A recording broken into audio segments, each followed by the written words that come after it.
Bonjour à toutes et à tous et bienvenue à ce nouveau Good Morning Market. Nous sommes le mercredi 15 avril 2020 et les indices américains qui ont clôturé en territoire positif hier, avec notamment le S&P 500 qui a gagné 3,06%, le Dow Jones qui gagne 2,39% et le Nasdaq, premier de la classe, gagne 3,95% et cela grâce à Amazon. Amazon qui bondit de 5% et inscrit un nouveau record grâce notamment à l'explosion des commandes en ligne, hein. Donc hier c'était Netflix qui explosait à la hausse, aujourd'hui c'est Amazon. Dans la région Asie-Pacifique à présent, le sentiment est beaucoup moins optimiste avec le Nikkei et le S&P ASX 200 en Australie qui sont en territoire négatif. Les indices chinois sont également en territoire négatif et ouverture donc en gap baissier en Europe, hein. Et on peut le constater ici également graphiquement à l'ouverture, les pétroles se replient nettement avec un WTI qui tente de passer sous la barre des 20 dollars. On le voit ici graphiquement sur ce graphique H1 du pétrole WTI et le Brent est d'ores et déjà passé sous la barre des 30 dollars. Devant vous un graphique du Brent en données H1 et cela, on le voit ici, permet à l'USD4 de se propulser à la hausse, hein, d'où la corrélation, ce qui prouve encore une fois cette corrélation négative entre les SDCAD et les pétroles. Et le dollar canadien devrait être volatile aujourd'hui. Nous allons en parler lorsque nous allons aborder le calendrier économique, car aujourd'hui nous attendons une décision de la Banque centrale, celle de la Banque du Canada. Nous allons prendre connaissance également de publications d'entreprises. Alors, hier, nous avons pris connaissance de la publication des résultats de JP Morgan et Wells Fargo, donc ressorti inférieur aux attentes, hein, et cela, c'était dû donc aux réserves de ces établissements financiers, des réserves qui ont dû être mises de côté pour pallier à d'éventuels défauts de paiement de la part de leurs clients, donc des provisions qui pèsent sur les bénéfices de JP Morgan et Wells Fargo. Johnson Johnson de son côté a publié des bénéfices supérieurs aux attentes et a augmenté son dividende à ses actionnaires. Alors un rapide point également sur la propagation du coronavirus. Les derniers chiffres de cette pandémie, le nombre de cas confirmés a atteint les 2 millions. Le nombre de décès s'élève à 126 753. Le taux de guérison, le nombre de cas rétablis s'élève à 484 573. Et pour le moment, important de noter que certaines villes chinoises sont en train de retarder l'ouverture des écoles en raison donc du retour, du rebond du virus, hein. Pendant ce temps-là, nous avons appris l'ouverture des écoles programmée le 11 mai en France. Alors, à noter également que l'administration de Donald Trump s'est entendue avec les compagnies aériennes américaines, donc sur un accord de principe, donc un plan de sauvetage. Alors, on attend les détails de cet accord, mais nous avons déjà pris connaissance, hein, d'un plan historique fin mars, un plan historique à hauteur de 2200 milliards de dollars qui prévoit 25 milliards de dollars de subventions aux compagnies aériennes. Dans le même temps, ce matin, Bruno Le Maire a annoncé qu'une décision devrait être prise concernant Air France dans les prochains jours. Voilà, concernant les compagnies aériennes. À présent, le FMI qui a déclaré qu'il s'attendait à ce que l'économie mondiale se contracte de 3% cette année. De son côté, l'Inde a déclaré qu'elle autoriserait la réouverture des usines dans les zones rurales à partir du 20 avril. Alors c'est important de noter que cela permettrait de relancer la production en Inde, et il faut noter qu'en Inde, une partie de la population est plus menacée par la famine que par le coronavirus. Donc effectivement, il faut quand même contraster. Cette décision pourrait être une bonne décision, peut-être quelque peu hâtive, mais dans les zones rurales, autoriser la réouverture des usines permettrait d'éviter de graves problèmes en termes donc par rapport à la famine, hein, qui menace une grande partie de la population rurale en Inde. À noter également que la Banque populaire de Chine a abaissé de 20 points de base le taux, son taux dans le cadre de ses facilités de prêt à moyen terme, avec un taux MLF qui s'élève à 2,95%, un plus bas jamais enregistré. Et de retour aux États-Unis, le président américain Donald Trump a décidé d'interrompre le financement de l'OMS en raison de sa lente réaction face à la pandémie du coronavirus. Et donc Donald Trump a déclaré dans la foulée que les plans de rouverture de l'économie sont presque terminées, qu'il en discutera très prochainement avec tous les gouverneurs. Et donc nous avons pris connaissance également de données concernant l'API, données de l'API concernant les stocks de pétrole brut aux États-Unis, stocks hebdomadaires, des données de l'API faisant état d'une construction, d'une accumulation de stocks à hauteur de 13,1 millions de barils. On s'attendait à 10,9 millions de barils. Tout à fait normal. Il faut comprendre effectivement que l'accord de réduction ne prendra effet que début mai. Donc nous faisons toujours face à une surabondance de pétrole sur le marché et il faut noter que malgré cet accord de réduction, il y aura toujours une suroffre. Et donc dans ce contexte-là, on peut le voir graphiquement, on en a parlé dès le début de l'actualité économique et financière, les pétroles qui se replient avec le Brent qui passe sous les 30 $, le WTI qui se rapproche de la barre des 20 $. Et l'or hier qui s'est rapproché de son record, de son plus haut niveau depuis 2012, pardon. Et donc c'est le dernier rempart avant son record historique, il me semble, à 1912. Donc voilà, donc l'or s'est rapproché des 1800, on va en parler, et 1921, pardon, c'est son record historique, on va parler de l'or un peu plus tard lorsque nous allons faire une revue de nos graphiques. Concernant la séance, il est temps d'aborder le calendrier économique. Un calendrier économique qui aujourd'hui pourrait prendre de l'ampleur, de l'importance, il y aura des données significatives en provenance des États-Unis. On prendra des données, on prendra connaissance de données en provenance d'Europe également, des données qui prendront en compte les dégâts causés par le coronavirus, mais ce sera surtout concernant les données américaines. Donc ce matin, les données en Europe ne seront pas un catalyseur majeur, c'est surtout les données américaines, notamment les ventes de détail et la production industrielle. On va en parler dans le détail dès à présent. Donc ce matin, l'inflation IPC en Espagne à 9 h pour le mois de mars. En Suède, même chiffre, inflation IPC pour le mois de mars à 9 h 30. En Italie, à 10 h, inflation IPC pour le mois de mars.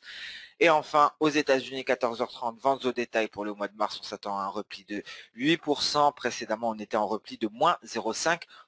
Donc des ventes au détail qui pourraient même se replier plus qu'attendu. On s'attend à moins 8%.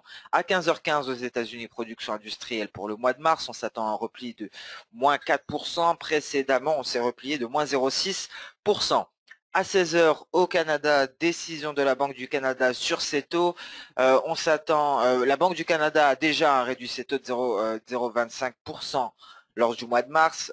On s'attend à un statu quo, mais on pourrait avoir une annonce d'augmentation des achats d'actifs. Alors à noter également un fait marquant. Ce qu'il faut savoir, c'est qu'on en avait déjà parlé lors des Good Morning Market. Les journalistes ont accès aux données avant le grand public, une demi-heure avant, voire une heure. Cela leur permet de préparer leurs articles. C'était un avantage qui allait être supprimé au 1er mars. Cet avantage a été reconduit au vu de la pandémie. Donc les journalistes avaient toujours accès aux données avant, mais là, encore une fois, pour cette décision de la Banque du Canada, les journalistes n'y auront pas accès avant. Pourquoi? Tout simplement parce que les rassemblements sont interdits au Canada, donc les journalistes ne pourront pas avoir accès à cette note, ne pourront pas préparer leur rapport de presse à l'avance. Donc c'est une chose à savoir, cela est dû à l'interdiction des rassemblements en Ontario au Canada. Donc on s'attend bien entendu à de la volatilité sur le CAD au moment de l'annonce, peut-être même plus que d'habitude. Donc le SD CAD qui est à la hausse en ce moment, donc il répond au repli des pétroles et il attend sagement la décision de la Banque du Canada. À 16 h 30, on prendra connaissance de données pétrolières, notamment le rapport du DOE sur les stocks de brut. Donc on l'a dit, les rapports de l'API ont montré une constitution, on fait état d'une constitution massive des stocks. Et donc la suroffre se poursuit sur le marché pétrolier. C'est une situation qui devrait se maintenir pendant des semaines, tout du moins jusqu'à ce que les stocks soient épuisés. Et ce, malgré l'accord actuel sur les réductions de production, une réduction coordonnée. Il faut savoir que cette réduction pourrait ne pas être suffisante afin de stabiliser le marché pétrolier. Donc marché pétrolier dans la tourmente et ce n'est pas fini pour ce marché-là. Concernant la publication des résultats, nous attendons aujourd'hui Citigroup avant l'ouverture du marché américain, Bank of America avant l'ouverture du marché américain, Goldman Sachs également avant l'ouverture de Wall Street et le groupe United Health également avant l'ouverture de Wall Street. Donc voilà, un calendrier économique chargé aujourd'hui, cela faisait longtemps, des données qui sont importantes, notamment l'après-midi, avec ces données, la production industrielle et les ventes au détail aux États-Unis, la décision de la Banque du Canada et le rapport du DOE. Donc une deuxième partie de séance qui devrait être chargée. Sur ce, nous pouvons passer dès à présent sur les indices européens. Très important de débuter par ce graphique sur le DAX en données hebdomadaires. Il faut se rendre compte que nous sommes en train de nous rapprocher des 10 887, une résistance que le DAX aura du mal à franchir. Donc certes, nous avons d'ores et déjà retracé une bonne partie ici de la baisse, mais cette résistance ne sera pas une mince affaire pour l'indice allemand. En données journalières, on peut le constater ici. On fait donc en hebdomadaire, nous avions ce niveau, ce palier de Kijun, ce sont les 10 887. En journalier, nous avons ici ce palier de SSB, 10 892. C'est un palier également de Kijun en données journalières. Donc c'est vraiment la résistance à franchir. Si cette résistance est franchie, nous allons très certainement aller combler le gap. Ce serait pour aller partir aux alentours des 11 500 points. Et dans ce cas-là, une reprise est tout à fait possible. Alors, est-ce que cette reprise serait possible dans un contexte où les hôtels, les restaurants sont fermés, où la consommation est extrêmement faible, où la confiance des investisseurs, la confiance des consommateurs est au plus bas? Je me pose réellement cette question, ou est-ce que nous sommes en train d'arriver à la fin de ce rebond? Je vous invite à faire une comparaison avec la crise de 1929. Il y a eu un rebond qui est exactement similaire à celui-ci, dans un biseau ascendant qui a été à connotation baissière. À la sortie de ce biseau, nous sommes repliés massivement. Alors attention, on est peut-être en train de s'approcher de ce moment que nous craignons tous depuis le début de ce rebond. On va même passer sur une unité de temps inférieure. Nous allons passer sur du H1.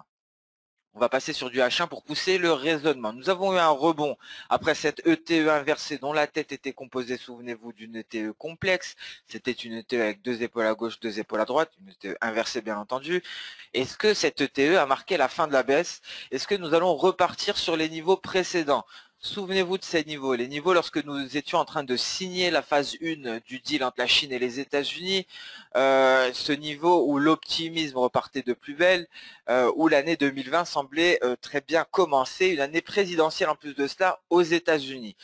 Il y a eu quelques vagues en début d'année, il y a eu une montée des tensions avec l'Iran notamment, mais à part cela, il n'y avait pas de nuages à l'horizon. Est-ce que nous allons revenir à ces niveaux-là, sachant qu'une partie de l'économie ne pourra pas retourner à la normale pendant plusieurs mois, sachant qu'il faudra réellement presque un an pour trouver un vaccin face à ce coronavirus, sachant que cet été, le tourisme n'aura rien à voir avec ce qu'il a été l'année précédente? Alors, je me pose réellement la question, certes, les indices résistent, ils partent à la hausse, mais allons-nous retrouver ces niveaux-là? Ça semble peu probable. Ou allons-nous assister à un scénario similaire à celui de 1929? Ce n'est que récemment que l'on commence à parler, à faire des parallèles avec les précédentes crises, notamment celle de 1929. Et donc, je vous invite encore une fois à vous intéresser au graphique de 1929, de voir un peu le rebond. C'était très exactement le graphique journalier du DAX, c'était très exactement le graphique journalier du S&P 500. Je ne le retrouve pas ici, mais je vous invite à les consulter. Donc, la réponse très prochainement, parce qu'ici, visiblement, en données journalières, nous faisons face à une résistance bien avant la résistance que l'on a pu constater en weekly, qui correspond à un plat d'SSV, à un plat de Kijun en journalier. À présent, nous faisons face à la ligne de force NT, les 10 713. Cette fameuse ligne de force issue de ce N baissier qui a déclenché la baisse, hein, bien avant le gap baissier, qui, je vous le rappelle, était un gap breakaway qui nous a permis, ici, ce gap baissier nous a permis de nous affranchir de deux choses. Premièrement, de cette troisième speedline, F3, des speedlines qui ont débuté, je vous le rappelle, en 2009, hein, donc à la reprise, donc gap breakaway, sans le franchir, on s'en a franchi, mais également de cette oblique haussière, une oblique haussière qui rallie les creux depuis 2015 environ. Voilà ce qui a donc déclenché ce repli massif, ce N baissier l'a fait, et nous faisons face à la ligne de force NT de ce N baissier. Donc des résistances majeures, un franchissement de ces résistances voudrait dire un retour à des niveaux extrêmement élevés, car cela voudrait dire un comblement du gap. Donc on revient sur les 11 600 potentiellement dans les prochains jours. Pour cela, à mon avis, il faudrait découvrir un vaccin et annoncer l'ouverture de toute l'économie et annoncer la fin du coronavirus. C'est de la simple logique, le chartisme va dans ce sens-là. Alors ceci étant dit, on revient donc sur du 1 heure, on va décanter tout cela. Sur du 1 heure, nous avions donc deux N haussiers. Un premier N mineur, et c'est ce N justement qui est allé valider son dernier objectif, la ligne de force E à 10 813 exactement. La voici, c'est ce que nous sommes allés chercher, ça correspondait à la borne supérieure de ce biseau ascendant. C'est le même biseau que l'on retrouve pratiquement en journalier. Donc par la suite, un repli, et donc cela ne nous a pas permis de valider le N majeur. Car pour valider le N majeur, c'est-à-dire pour nous donner un signal d'achat sur ce N et aller chercher les lignes de force de ce N majeur, c'est-à-dire ces différents niveaux, les 10 830, 11 080, 11 388, donc pratiquement comblement du gap ici, hein, donc un retour à la normale. Et pour cela, il aurait fallu franchir NT, il aurait fallu franchir 10 772. La première ligne de force de ce N majeur.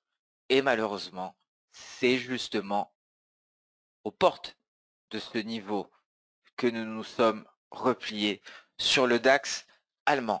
Donc attention, une séance qui pourrait être cruciale, qui pourrait être majeure.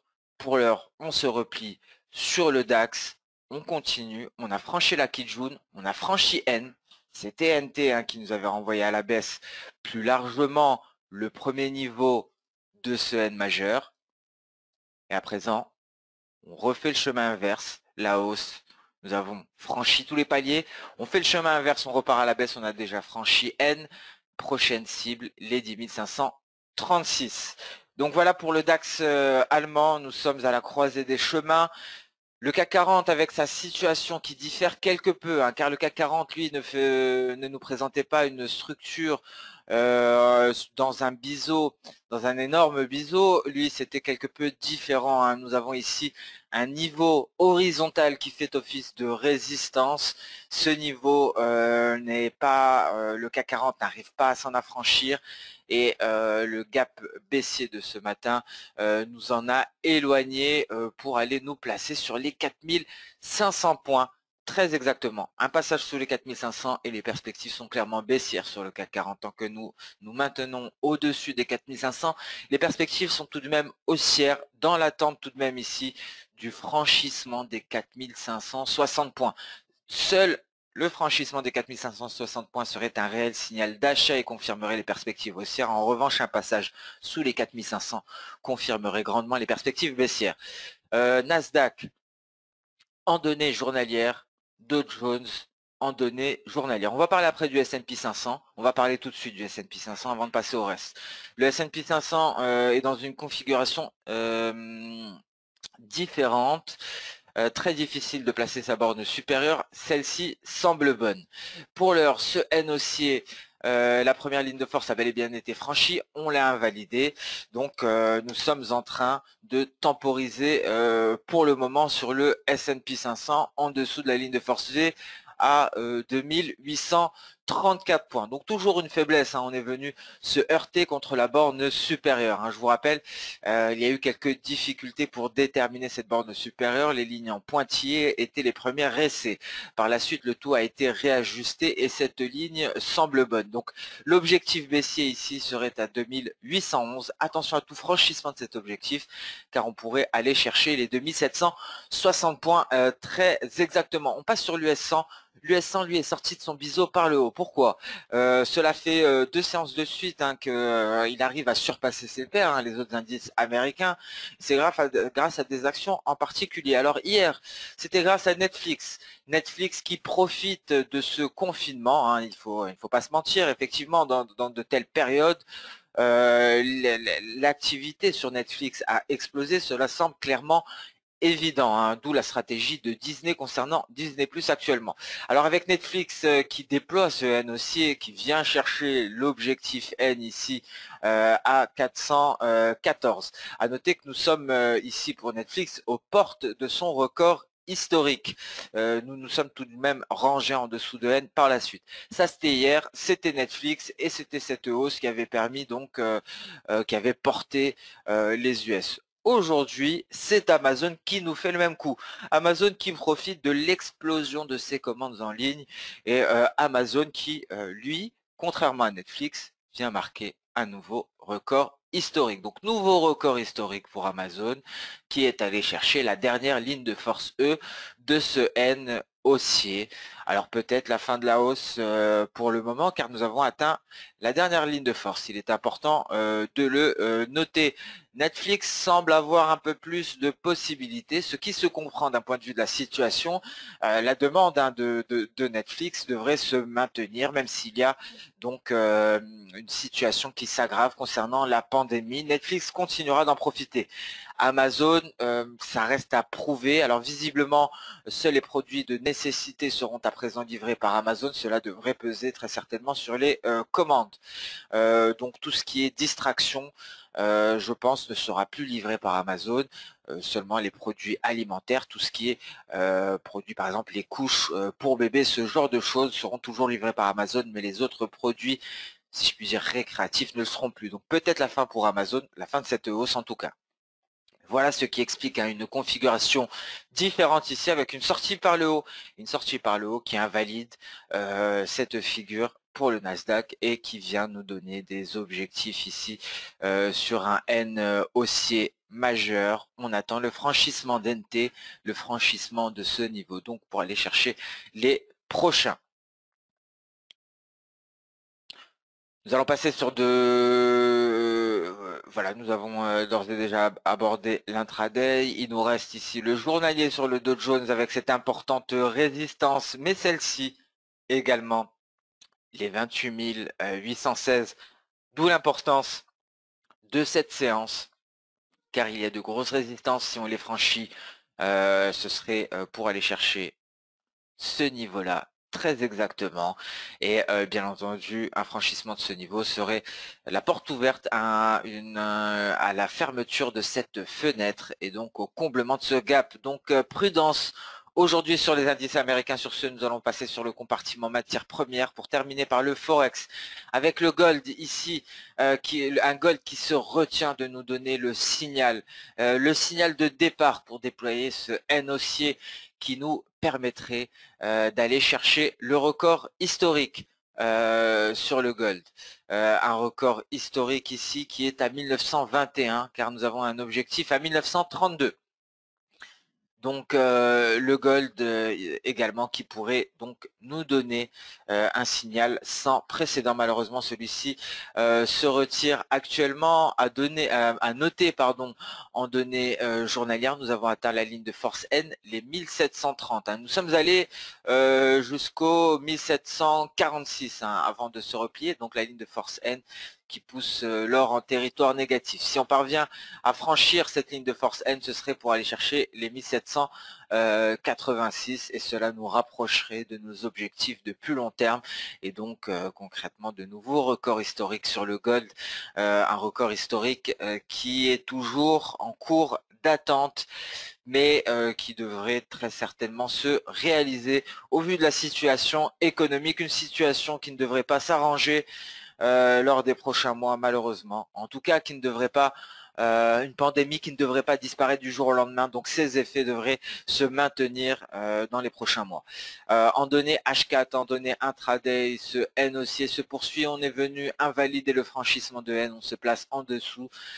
Pour le moment, si on parvient à se replacer au-dessus, c'est pour aller chercher les 1783, 1786 en journalier, 1783 en H4.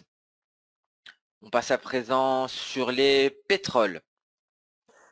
Les pétroles donc en net repli. Alors il faut s'intéresser à présent à ce N baissier, un N majeur avec pour dernier objectif les 19,83.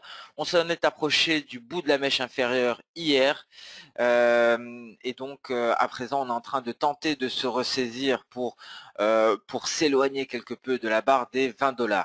La pression reste extrêmement baissière, hein, vous l'aurez compris, il y a une suroffre de pétrole, donc la hausse des pétroles n'est pas pour aujourd'hui en tout cas. Le WTI devrait poursuivre son repli. Pour le moment, il tente de se maintenir au-dessus des 20 $, mais attention ici à tout franchissement des 19,86. Ça pourrait donc entraîner le WTI à la baisse pour aller chercher les 19,20.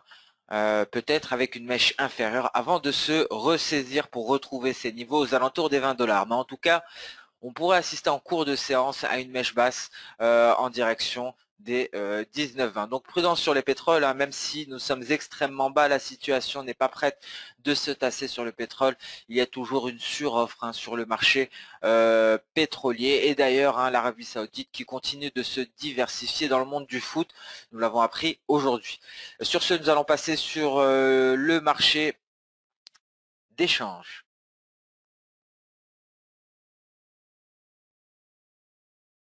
Avec un billet vert qui retrouve des couleurs aujourd'hui, un billet vert qui renoue avec la hausse, décidément pour poursuivre donc en territoire positif et bien entendu l'objectif, l'obstacle, ce sera ici cette Kijun. C'est le dernier obstacle hein, et par la suite on devrait aller rallier le seuil psychologique des 100 et donc s'affranchir également de la Tenkan. Cela devrait maintenir de la pression sur l'euro-dollar. L'euro-dollar qui n'est pas parvenu à aller rallier ici les indices.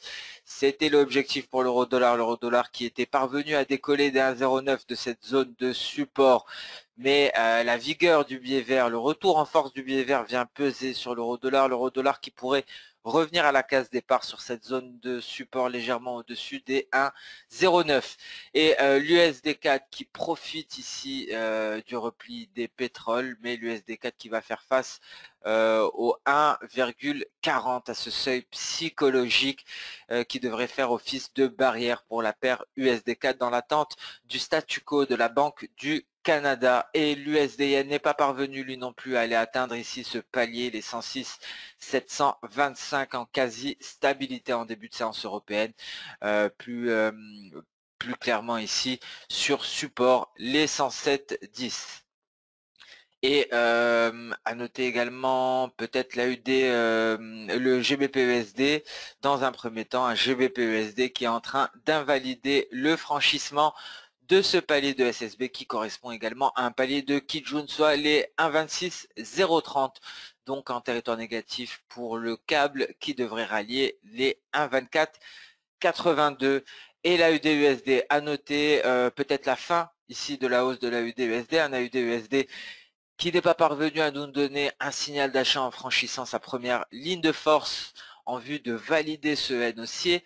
Un N haussier qui aurait pu nous permettre de poursuivre à la hausse et même nous permettre donc d'aller rallier la barre des 0,67. Net repli de la UDUSD qui devrait aller chercher les 0,6210, soit sa Tenkan en données journalières. Ce Good Morning Market touche à sa fin. Je vous remercie d'avoir suivi avec attention. Alors aujourd'hui, un retour du calendrier économique, une situation technique extrêmement complexe sur les indices, des indices qui en journalier font face à des résistances qui, si elles cèdent, pourraient donc nous laisser penser à une reprise et un retour à la normale, en tout cas pour les indices. Hein. Pour l'économie, c'est autre chose. Donc prudence, cette séance pourrait être capitale, un calendrier donc économique également qui prend de l'ampleur. À noter, en ce moment même, le WTI est en train de se replier et s'attaque aux 20 $, ce qui permet à l'USD CAD de poursuivre à la hausse. L'USD CAD qui devrait aller chercher ici ce palier de SSB aux portes des 1,40. Donc un repli qui se poursuit sur les pétroles, une séance qui s'annonce passionnante. Donc je vous souhaite bonne chance pour cette séance de trading. Je vous souhaite une excellente journée. Je vous remercie pour votre fidélité. Encore une fois, je m'excuse pour hier, j'avais de nombreux problèmes techniques, très difficile d'assurer tous les services de recherche XTB France. Je n'ai pas pu assurer également le live trading. Le Good Morning Market a été publié avec un grand retard. Veuillez m'excuser pour cela. Aujourd'hui, retour à la normale. Donc, encore une fois, merci à toutes et à tous pour votre fidélité. On se donne rendez-vous dès demain pour le prochain Good Morning Market. Au revoir.